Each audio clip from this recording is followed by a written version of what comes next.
seen it. Welcome to Talk Law Radio with attorney Todd Marquardt of the Marquardt Law Firm at marquardtlawfirm.com. Welcome back to Talk Law Radio. I'm here with Steve, Joseph, and Jacob Warren, family business financial planners. They own and operate Financial Planning HQ here in San Antonio, Texas. And since this is the fourth segment of our show, I like to talk about legacy. And now, it's time for the Talk Law Radio Legacy Spotlight. What's your legacy? Sponsored by Marquardt Law Firm. Joseph, I know that you love to think about and talk about crypto, and so that's what I'm going to remember about you. Will you just give the audience some basics on what to watch out for, maybe? Because there was that one crypto investment that was found to be a scam, and the guy went to jail and everything. Yeah, that was FTX. Do you mind me asking, do you own any crypto or Bitcoin? No, I'm one of the people that's skeptical of it. Like, no coin.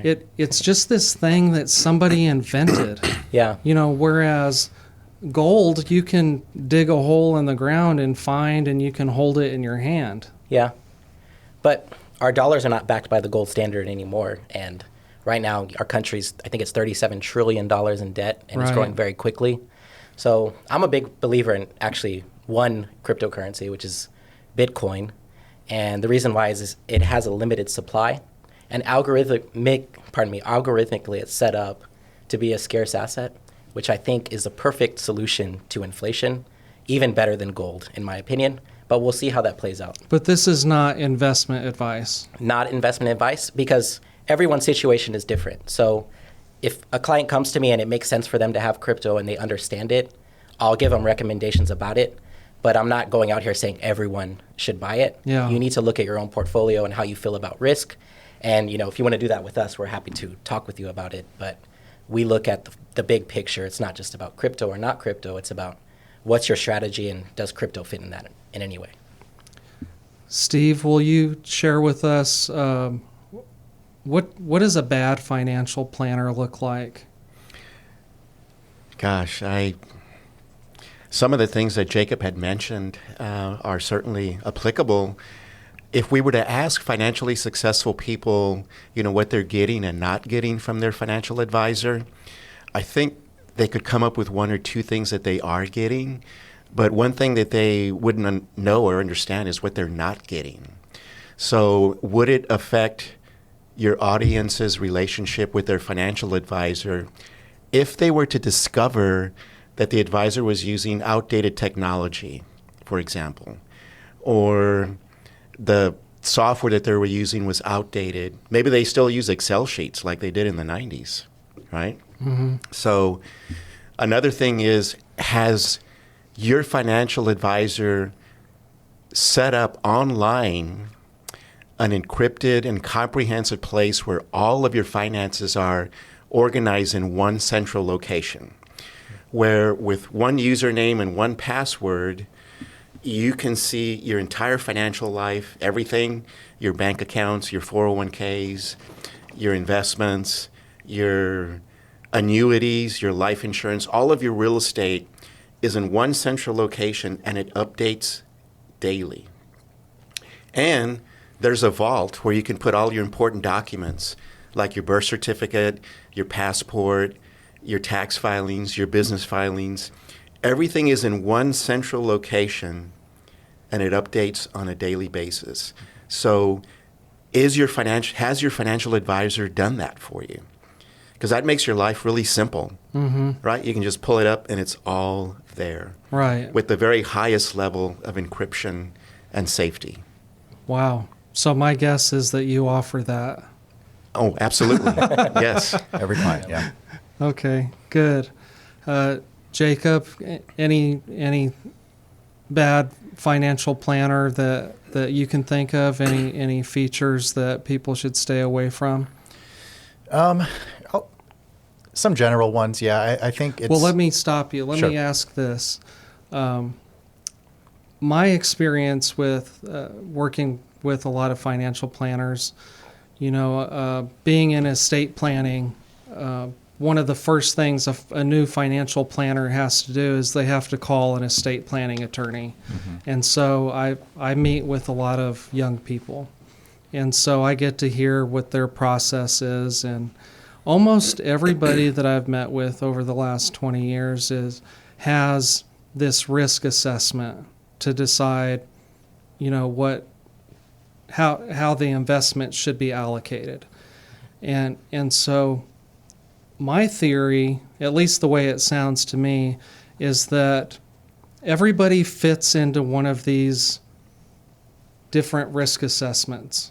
And there might be 3 or 5 or more than that. And so once they know your risk assessment, they go to their computer, they say, Todd's in this risk assessment, buy whatever investments fit that profile. And so all the guy really did for me is meet with me, find out what my risk was, and then put it in his computer. So I don't know that he knows investments any better than I do. All he did was put my information in the software. So is that your experience? Do I have a correct understanding of what financial planning is, for everybody else? That's a great way to describe it, yeah.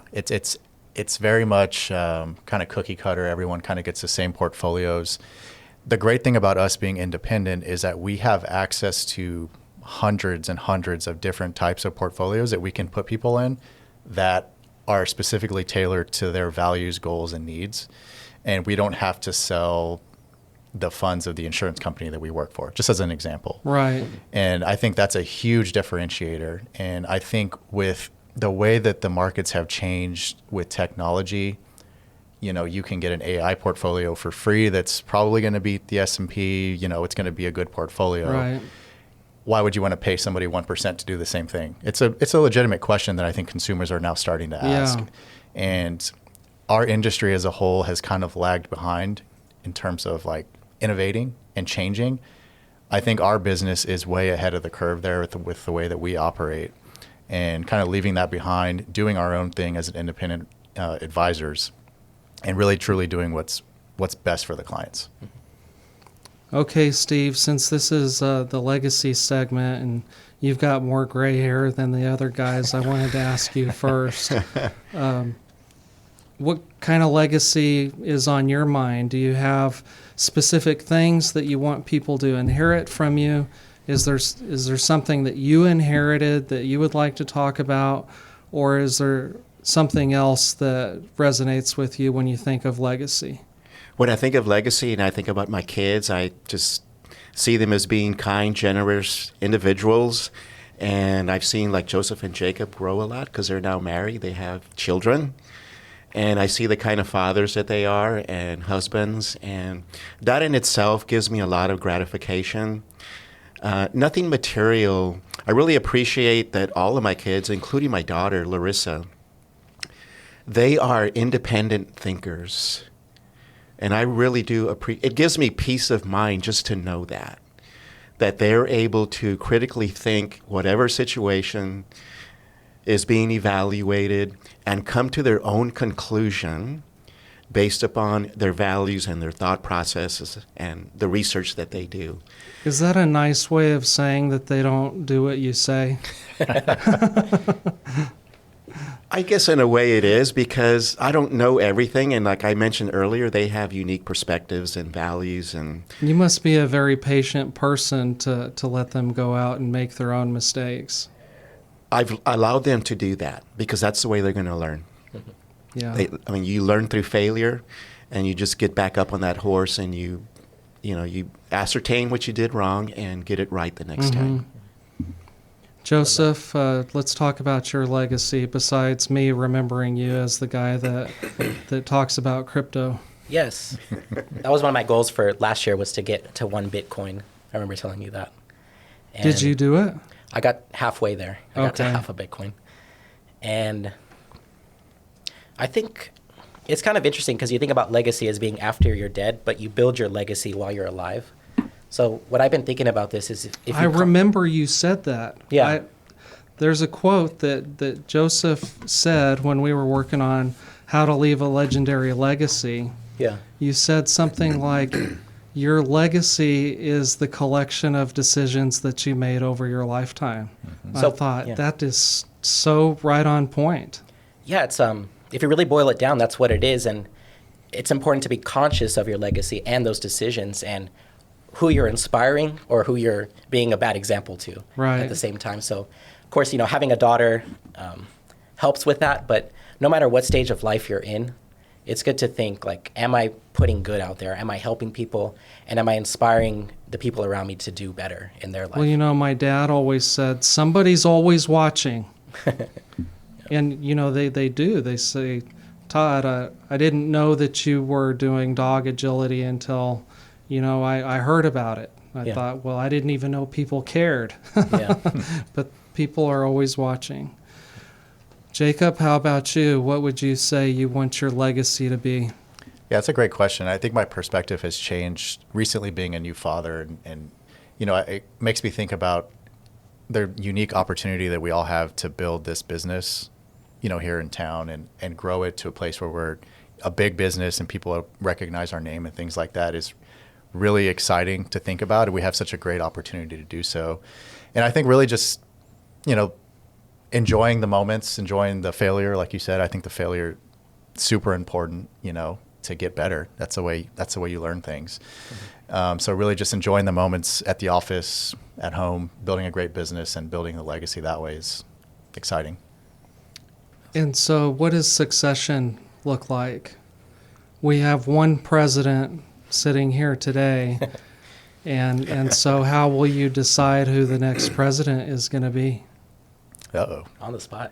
He's going to do a series of games, I guess. Our succession planning is that eventually they would inherit the business, and then Right. later on that maybe they would also bring in my grandchildren into the business. Oh, great. It can be an outstanding opportunity that's dynamic and fun. It's really great to work with people, mm-hmm. and people are so unique. It's just a lot of fun, and hopefully it can continue on to their children as well. So what would you say is the secret to having your successful business today? I think just listening is the secret, asking great questions, acknowledging the different perspectives, understanding them, knowing what my son's values are as co-owners is also helpful, and listening to their innovation, their technology expertise, all of the things that they bring to the table. Thank you for joining me today. I appreciate you so much. It's been a lot of fun. Thank you. Great to be Thanks, here. Todd. Talk to you Thank later. Alrighty. This has been Talk Law Radio with attorney Todd Marquardt, brought to you by the Marquardt Law Firm. You can learn more at marquardtlawfirm.com. And be sure to listen to the full Talk Law Radio show Saturday mornings at 11 on 9:30 a.m. The Answer. Each week, attorney Todd Marquardt talks about the law. His mission with the Talk Law Radio show and podcast is to help you discover your legal issue blind spots. In the beginning, God had one law. Don't eat from the fruit of that tree. Then came the 10 Commandments. Now we have federal, state, and municipal lawmakers that won't stop creating new laws. Laws that might impact you without you knowing it. Listen to the show and drop a line on Facebook or email host@talklawradio.com and let the host know what you think of the show, the topics you want to hear, and whether you want to be a guest.